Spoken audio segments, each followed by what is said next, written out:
haram, nggak boleh. Berdosa, tinggalin. Ya, dan harus yakin keluar, cari tempat lain, sumber lain.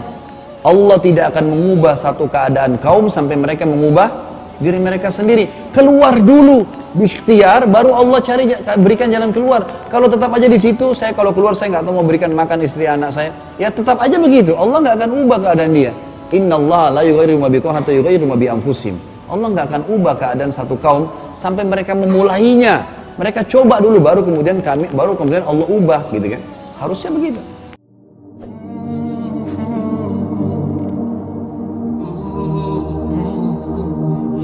Mohon kecuali kepadanya, dan yang kedua kita yakin semua yang diperintahkan dalam agama dan yang diharamkan pasti baik buat kita. Kerjakan yang diperintahkan, nikmatin yang halal, jauhi yang diharamkan, maka aman hidup kita.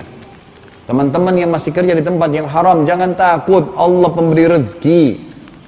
Tak usah khawatir tentang masalah, oh ini saya kerja di tempat haram nih, kalau saya berhenti nanti saya mau kasih makan apa keluarga saya. Subhanallah, ini tidak ada keimanan. Ada satu orang datang kepada saya bilang, Ustaz saya kerja, maaf kalau teman-teman di sini sama, kerja di bank konvensional, saya kerja di bank riba Ustaz, saya dengar ceramahnya Ustaz itu haram, nggak boleh riba. Saya bilang iya. Terus dia bilang, Ustaz kalau saya berhenti bagaimana caranya saya memberikan makan keluarga saya? Saya tanya dia, Mas umurnya berapa? 27 tahun Ustaz. Sudah berapa lama kerja di bank konvensional? 2 tahun Ustaz. Oh, berarti 25 tahun tidak bekerja di bank ya? Iya. Terus makan dari mana 25 tahun itu? Dia diam, dia merenung. Begini deh, saya bilang, kita rentet histori sejarahnya.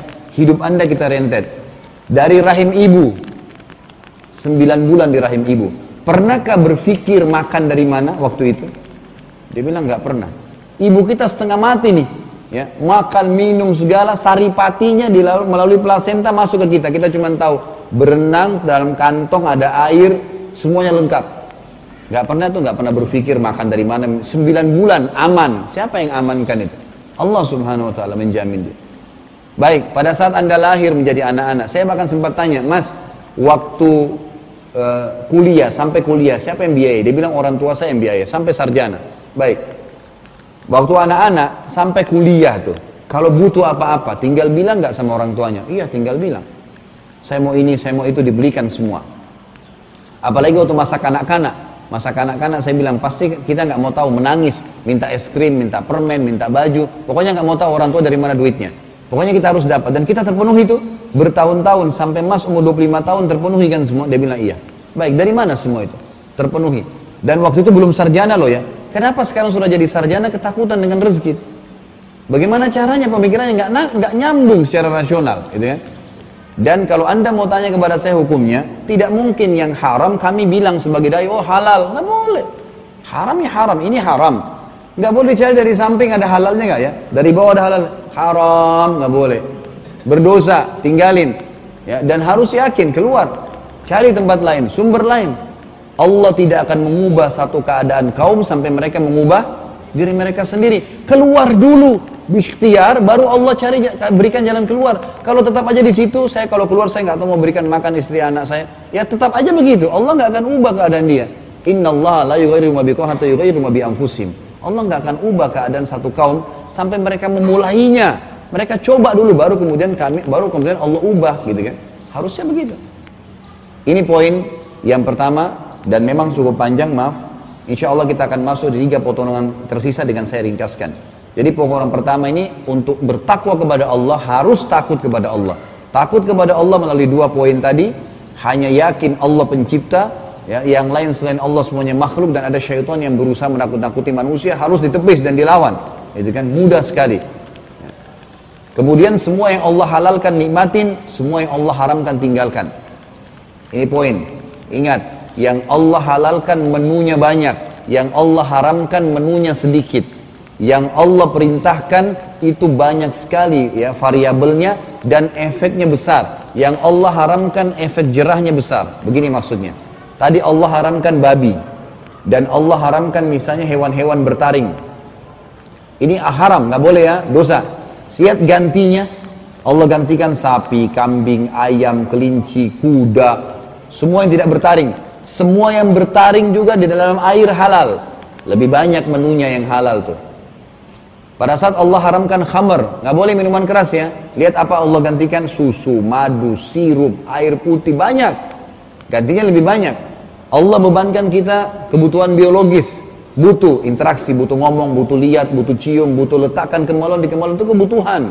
Allah bilang, "Zuina lin-nasi hubbus syahawatu minan nisa." Dalam surah An-Nisa, Allah hiasi dalam diri laki-laki dan perempuan juga sama, hub syahwat.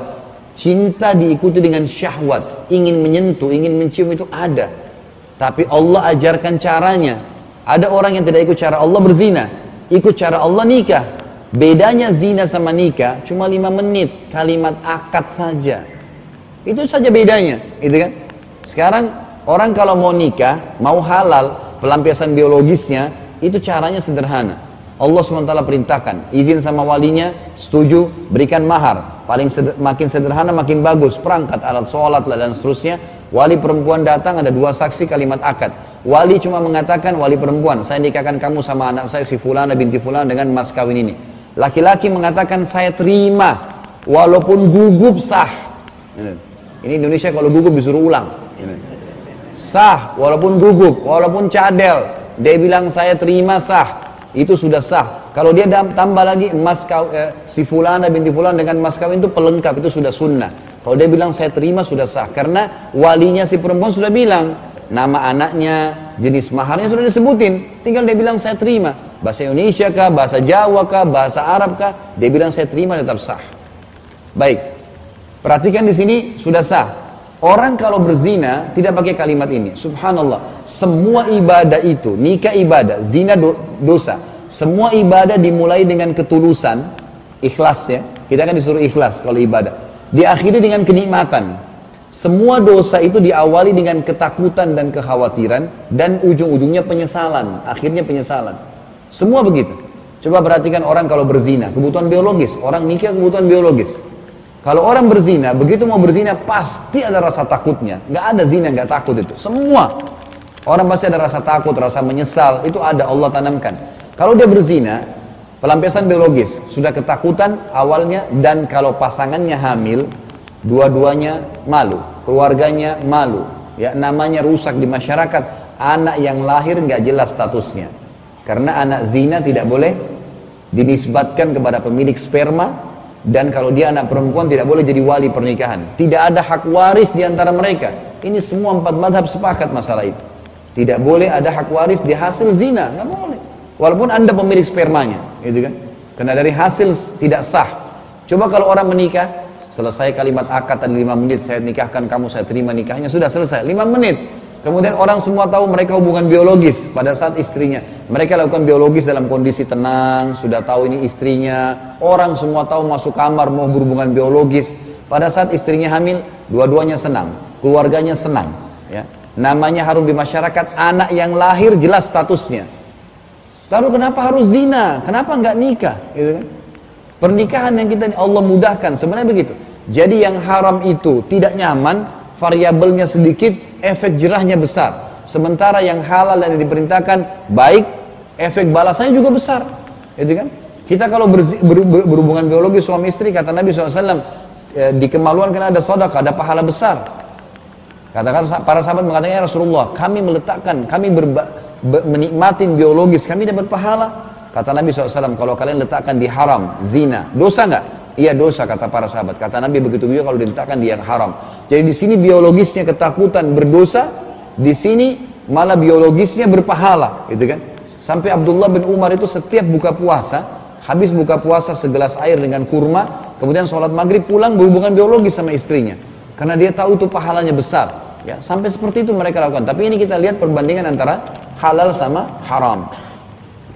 Kalau orang bersedekah dengan 1 juta rupiah, perintah agama, ibadah, maka efeknya nanti, balasannya, bukan Allah balas dengan 1 juta, tapi Allah bisa balas dengan 100 juta. Kita memberikan 1 bungkus makanan kepada orang miskin, Allah nggak balas dengan 1 bungkus makanan, Allah kasih kita berapa bungkus makanan, gitu kan? Seperti itu. Nah kalau kita mencuri 1 juta, Allah nggak akan hilangkan 1 juta dari kita, tapi Allah akan datangkan atau hilangkan dari kita 100 juta. Masuk rumah sakit biayanya 100 juta, curinya cuma 1 juta. Berzina 1 jam, cukup sudah Allah berikan penyakit kelamin 6 bulan, 1 tahun, efek jerahnya lebih besar, menunya lebih sedikit, ketakutan, akhir-akhirnya penyesalan. Lalu untuk apa? Makanya di sini kita jelaskan, Takut kepada Allah termasuk adalah menikmati yang halal, yakin itu baik buat kita dan menjauhi yang haram. Tinggal tersisa tiga potongan definisi ini. Yang kedua adalah al-amalu bit-tanzil. Setelah kita kenal Tuhan kita Allah SWT, kita tahu semua yang diperintahkan itu baik buat kita, yang haram dijauhi, maka sesuaikanlah perintah-perintah Allah dalam bentuk ibadah itu sesuai dengan Al-Quran dan Sunnah, wahyu. Allah Tuhan kita, tidak ada Tuhan selain Allah. Menyembah selain Allah kafir. Mempartisipasikan Allah dengan makhluknya, minta kepada jimat-jimat, pohon, segalanya, batu, itu namanya syirik, nggak boleh. Allah harus kita berhubungan murni sama dia. Caranya gimana? Cuma satu cara, di bawah nama Allah lingkarin ibadah. Sholat, puasa, zakat, haji, takziah, ziarah kubur, baca Quran, doa, dan seterusnya. Ini rangkaian ibadah yang Allah buatkan untuk kita di waktu, di tempat, dengan jenis dan jumlah tertentu agar kita melakukannya. Nah, ibadah ini harus seperti yang Allah mau. Bagaimana caranya? Ikutin panduannya, Al-Quran dan Sunnah. Jadi di sini Ali mengatakan, setelah kalian mengenal Tuhan kalian dan hanya takut kepadanya, jangan takut kecuali kepada Allah, nikmatin yang halal, jauhi yang haram. Juga semua ibadah kalian jangan dikarang-karang, ikutin apa yang Allah mau, Al-Quran dan Sunnah. Potongan yang ketiga dari definisi, ar-ridha bil qalil. Lalu kalian harus ridho terhadap apa yang Allah berikan walaupun sedikit.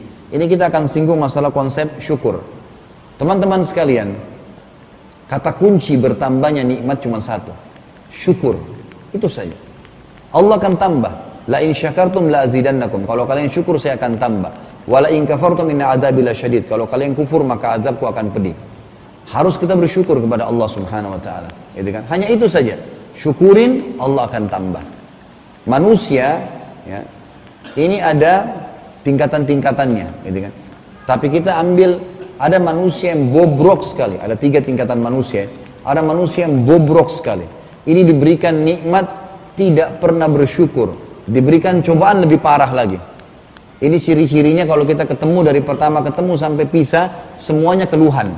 Istri saya begini, suami saya begini, mobil saya begini, rumah saya begini, pembantu saya begini, semua keluhan. Nggak pernah lisannya bilang Alhamdulillah. Ini manusia bobrok nih. Apalagi kalau datang cobaan, tambah mengeluh. Mungkin flu satu kampung tau kalau dia flu, gitu kan. Ini masalah orang ini. Tidak akan pernah bisa bertambah nikmat Allah padanya. Golongan yang kedua di atasnya adalah orang yang beriman. Orang yang beriman ini teman-teman sekalian, dalam hadis Bukhari disebutkan, ajaban di amri mu'min, mengagumkan perkaranya orang mukmin. In asaba sarra syakar. Kalau diberikan nikmat dia bersyukur. Wa in asaba darra sabar. Kalau diberikan cobaan dia bersabar. Wala yakunu dzalika illa lil mu'min, dan itu tidak dimiliki kecuali oleh orang-orang yang beriman saja. Ini standar orang beriman. Dikasih nikmat, alhamdulillah. Diberikan cobaan, sabar. Apa itu sabar? Terima takdir Allah lalu ikhtiar, itu sabar. Jangan dipakai metode sabar tuh seperti di Indonesia, elus dada, duduk manis, sabar ya, itu bukan. Sabar itu kalau kita bangun tidur pagi flu, terima dulu sebagai takdir Allah. Nah, itu sabar namanya. Baru ikhtiar minum obat, itu sabar. Karena kalau kita fahamnya sabar itu duduk manis, nanti kita anggap orang kalau ikhtiar ke dokter, oh kamu nggak sabar ya, itu keliru. Sabar itu menerima takdir Allah dan ikhtiar, gitu kan? Ini standar orang mukmin. Orang yang di atasnya lagi, dan saya ajak teman-teman menjadi orang yang level tertinggi nih. Namanya orang muhsin. Orang muhsin ini diberikan cobaan, dia bersyukur, ya, diberikan nikmat dia bersyukur, diberikan cobaan juga dia bersyukur. Ini luar biasa. Dia bukan lagi bersabar ya, tapi dia bersyukur. Sakit, alhamdulillah. Semua alhamdulillah bagi dia. Ini golongan ini nih. Bagaimana caranya bisa menjadi seperti ini? Kata para ulama, mereka bersangka baik dengan Allah. Misal, kalau ada sesuatu yang sangat besar terjadi, ada orang pulang ke rumahnya, rumahnya kebakaran. Apa yang harus kita lakukan teman-teman sekalian? Untuk selalu bersyukur sama Allah. Walaupun musibah datang, kalau sedang datang cobaan atau musibah, kata kuncinya satu. Langsung solusi. Bukan nanya kenapa terjadi. Apa kata Nabi SAW? Kalau terjadi sesuatu, jangan bilang kalau seandainya. Karena kalau seandainya membuka pintu syaitan. Nggak boleh. Kita bangun pagi flu. Tadi saya kasih contoh. AC-nya dingin, misal. Kalau kita bangun sudah flu, takdirnya Allah sudah terjadi, maka kita bersabar, bisa menerimanya. Baiklah, saya terima takdir lalu saya ikhtiar. Ini golongan yang kedua tadi. Golongan yang ketiga yang di atas lebih tinggi, begitu dia flu, alhamdulillah. Dia bersyukur sama Allah Subhanahu wa taala. Dia bukan cuma bisa sabar, tapi dia bersyukur. dengan flu itu. Dia terima, gitu kan, sebagai takdirnya Allah Subhanahu wa taala, dan dia bersyukur Allah berikan cobaan. Karena dia tahu orang yang diberikan cobaan akan membersihkan dosanya. Kata Nabi SAW dalam hadis, tidak ada yang menimpa muslim dari capek, letih, gangguan orang, bahkan duri yang menusuk tubuhnya, kecuali akan menjadi pembersihan dosanya.